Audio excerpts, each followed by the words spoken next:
When Edie told people Sven was killed by a dragon, she could also have said he was building a dragon-shaped slide that collapsed. She could have, but she didn't. Even in her 90s, sometimes Edie seemed a lot younger than my mother. The only trace Grandpa Sam's first wife, Kay, left on the house was the pink bathroom. It was a pretty big trace.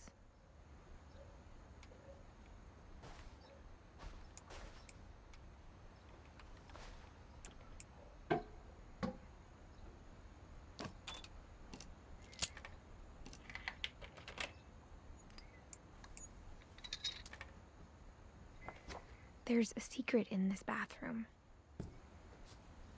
It's in the last place you would look. It isn't in the cupboard. It's hidden in this book.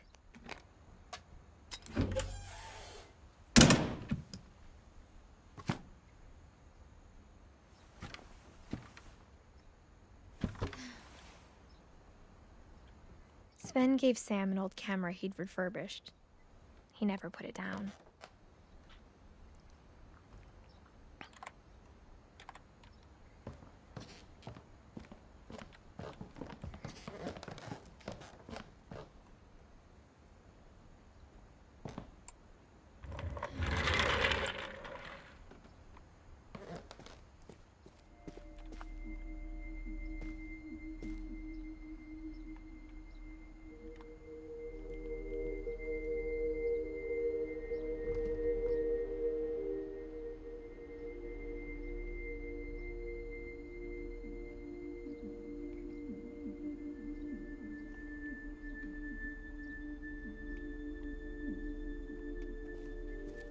I knew Grandpa Sam had a twin, and that he never talked about him. I guess my grandpa didn't like history any more than my mom did.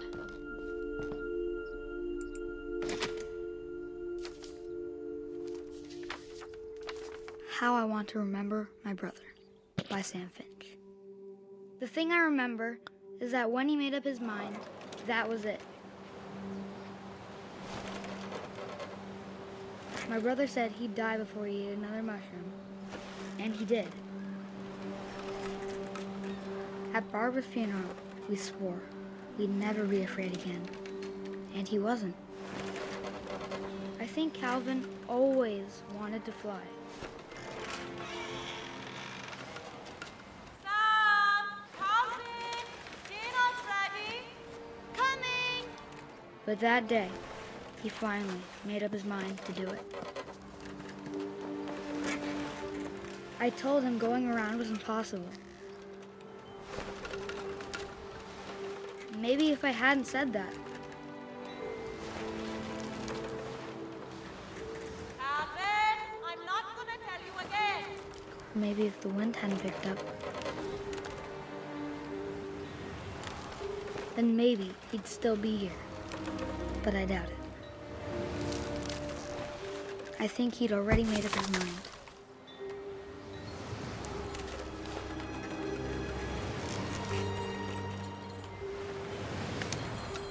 That's what I want to remember about my brother.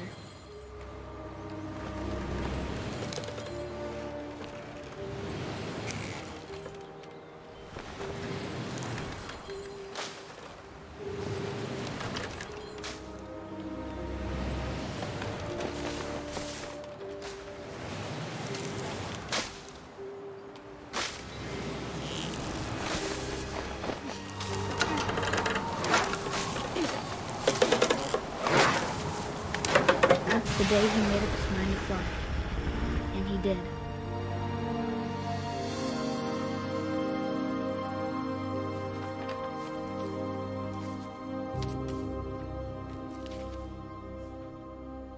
Calvin's story felt strangely familiar. When I was younger, I remember trying to do the exact same thing.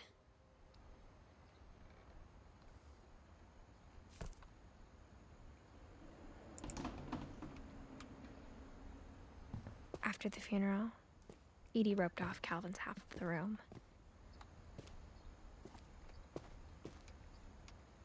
Mom said Grandpa Sam enlisted at 18 and never set foot in the room again.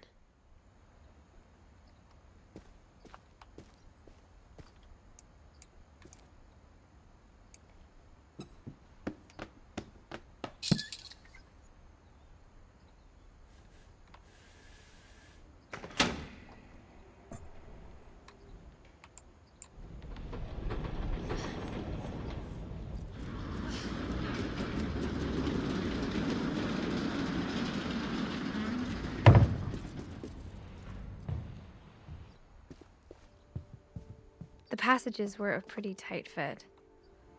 They'd obviously been built for smaller hands and bellies.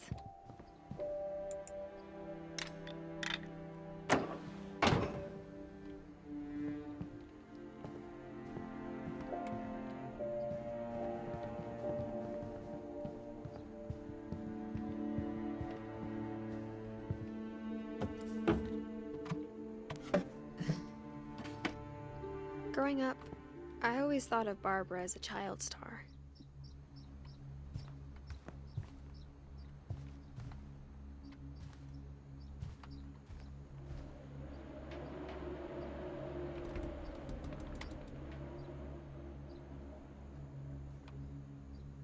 I never thought about how hard it must have been for her afterwards.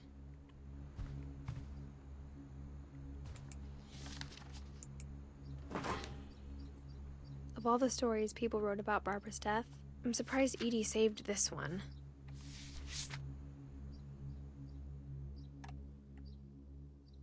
Old Jack here with another ghastly tale inspired by America's most unfortunate family. I'm calling it The Surprise Ending of Barbara Finch. As a child star, Barbara was famous for her scream. Now at 16, she was all washed up. A has-been. But in a lucky break, she'd been asked to perform her signature scream at a local convention for monster movie fans. It was just the boost her career needed. Unfortunately, her scream hadn't aged well. Getting better. I think you just need the right motivation. Her biggest fan and current boyfriend, Rick, was about to demonstrate when... Now that was a great scream. It was Barbara's father, Sven. He'd slipped into a table saw and had to be rushed to the emergency room. So Barbara got stuck babysitting her youngest brother, Walter. Her convention comeback was cancelled. Okay, I'm hearing frustration, but I'm not hearing terror.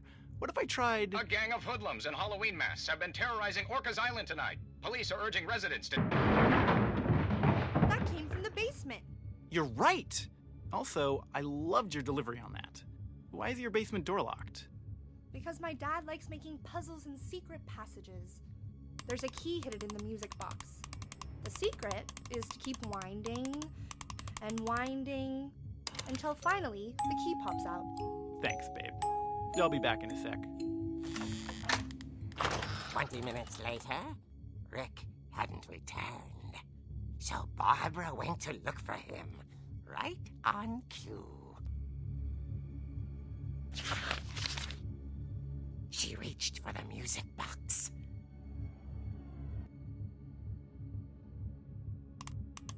And as she wound the key, she listened for Rick, but the house was silent.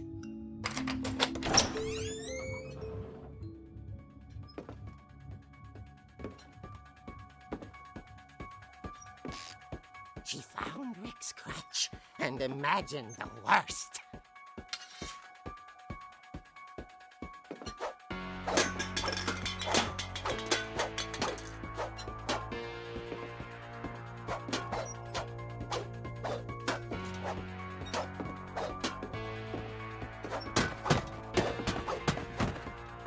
The gang's leader is the infamous Hook Man killer, Dr. Carl Hamill, who impaled and then ate his family 10 years ago tonight.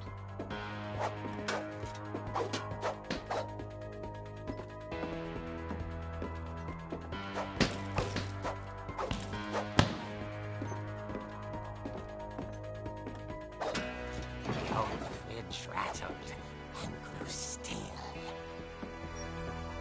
Oh dear!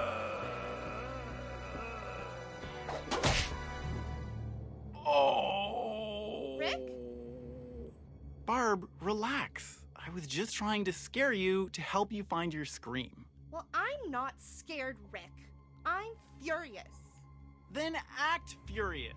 All I'm getting from you now is that you're hurt and confused and She threw him out, but she kept a little something to remember him by. Barb, have you seen my other crutch? And she was still holding it when she fell asleep watching the late picture show. Hours later... Barbara! Walter, what's going on up there? Ah! Okay, I'm coming up, but if this is a trick, you're dead, Walter.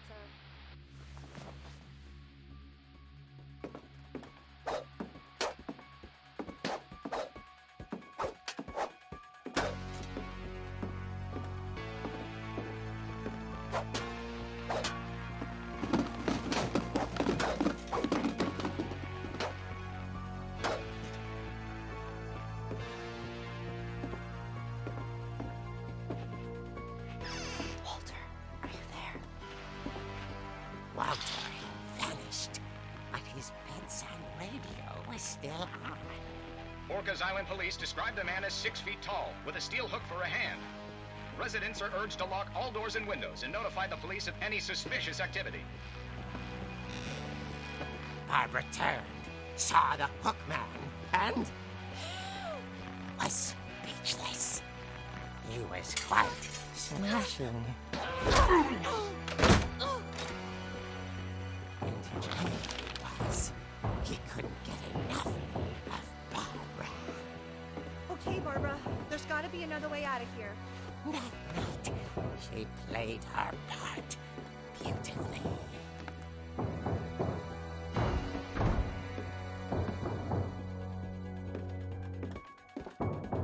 Molly's door hadn't been opened in years. The hinges groaned.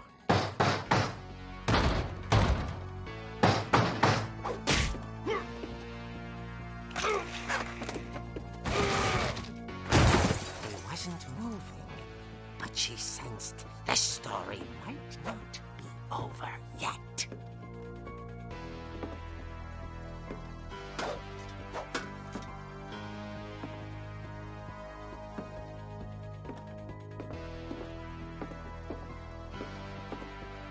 The hookman had vanished. She listened for his breathing, but all she heard was...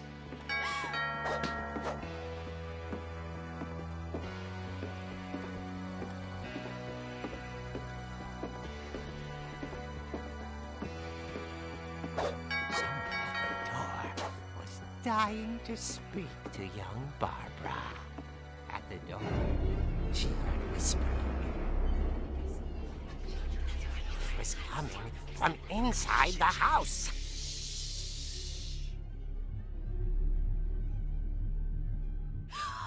Oh dear.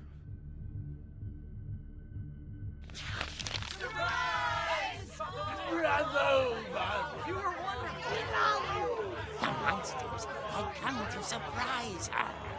For Barbara, it was a dream come true.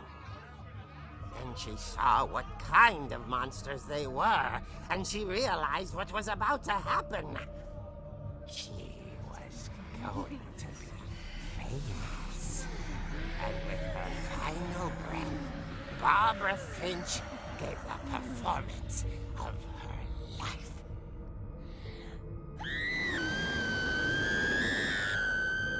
I wasn't there myself, but I hear Barbara was magnificent.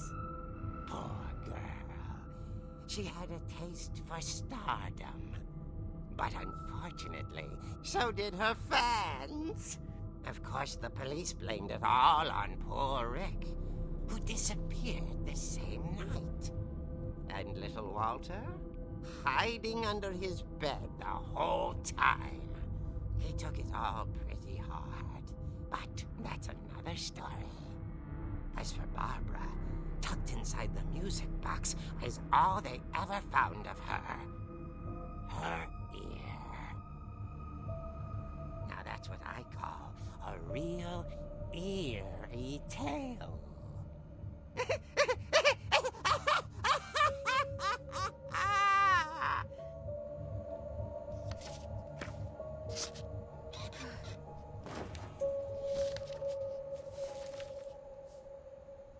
Edie told me all Barbara wanted was to be remembered, as absurd as that comic was. Maybe what Edie saw was a happy ending.